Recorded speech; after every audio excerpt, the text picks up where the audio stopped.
இயேசு நாமத்தில் வாழ்த்துக்கள். இந்த நாளுக்கான ஆதார வார்த்தை வாசிப்போம்.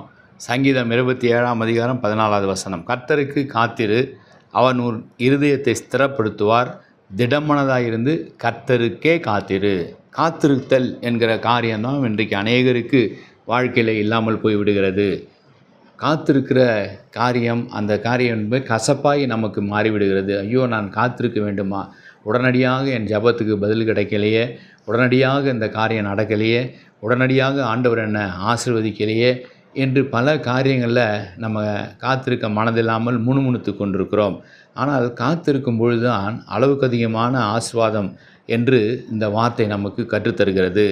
நீங்கள் மூங்கில் செடியா அல்லது முட்செடியா என்று நீங்கள் தீர்மானிக்க வேண்டும். ஏனென்றால் சாதாரண முட்செடி அந்த விதையை போட்ட உடனே அடுத்த மாதத்திலே அது முளைத்து மேலே வளர்ந்து விடும். ஆனால் மூங்கில் விதையை நீங்கள் போட்டுவிட்டால் அந்த மூங்கில் விதை வளர்வதற்கு அநேக நாட்களை எடுத்துக்கொள்ளும், வருடங்கள் ஆகுமாம். 1 வருடம், 2 வருடம், 3 வருடம், 4 வருடம் என்று அநேக வருடங்கள்.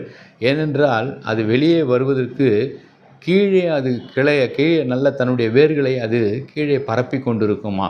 பரப்பி கொண்டிருந்த உடனே 5 வருடம் கழித்த உடனே அது 6 மாதத்தில் 100 அடி அது வளர்ந்து விடுமா. 6 மாதத்தில் அது கீழே வளர்வதற்கு, கீழே வேர் விடுவதற்கு அது 5 வருடங்கள் எடுத்துக்கொள்ளும். ஆனால் அந்த வேர் விட்ட உடனே வெளியே வருகிற அந்த செடி, மூங்கில் செடி 6 மாதத்தில் 100 அடி வளர்ந்து அது பெரிய அளவுக்கு அது நன்மைகளை தரும். ஆனால் அந்த முட்செடி சீக்கிரத்தில் வளர்ந்து ஒன்றும் இல்லாமல் போய்விடும். காத்திருக்கிற அனுபவம் அந்த முட்செடிக்கு இல்லாதனால அதனுடைய மரியாதை, அதனுடைய மதிப்பு, அதனுடைய கனம் ஒன்றுமே இல்லை. ஆனால் காத்திருந்து காத்திருந்து காத்திருந்து வருடக்கணக்கிலே உள்ளே வேர் விட்டு கிளை விட்டு அது மேலே பரம்பி அது வளர்ந்து நிற்கும்போது, கம்பீரமாக அலங்காரமாக நிற்கும்போது அதனுடைய மரியாதை, கனம், அதனுடைய மதிப்பு அளவுக்கு அதிகமானது.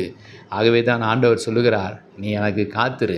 கர்த்தருக்கு காத்திருத்தல் என்பது அவருடைய வேதத்தை வாசித்து ஜெபித்து அவருடைய வார்த்தையை நம்ம பெற்றுக்கொண்டு அதில் காத்திருந்து நிலைத்து நிற்பது. அப்படி நிலைத்து நம்ம வேறுவிடும் பொழுது நிச்சயமாகவே கர்த்தர் நம் இருதயத்தை ஸ்திரப்படுத்துவார், திடப்படுத்துவார், உங்களை உயர்த்துவார், ஆஸ்வதிப்பார்.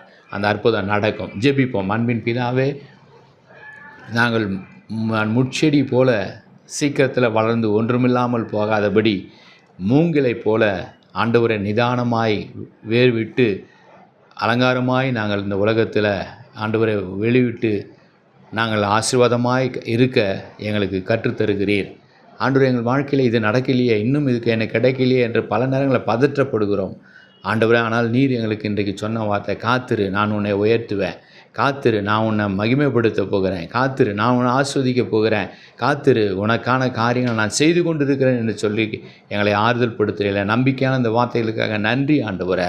யாரோ ஒருவர் ஆண்டவருக்கு இந்த வார்த்தை, அவர்களுக்கான இந்த வார்த்தை, அவர்களுக்காக நீங்கள் பேசுகிறீங்க, அவளை ஆஸ்வதிக்க போகிறீங்க, உயர்த்த போகிறீங்க. நன்றி செலுத்துகிறோம். இயேசுவின் மூலமாக நல்ல பிதாவே, ஆமேன். God bless you.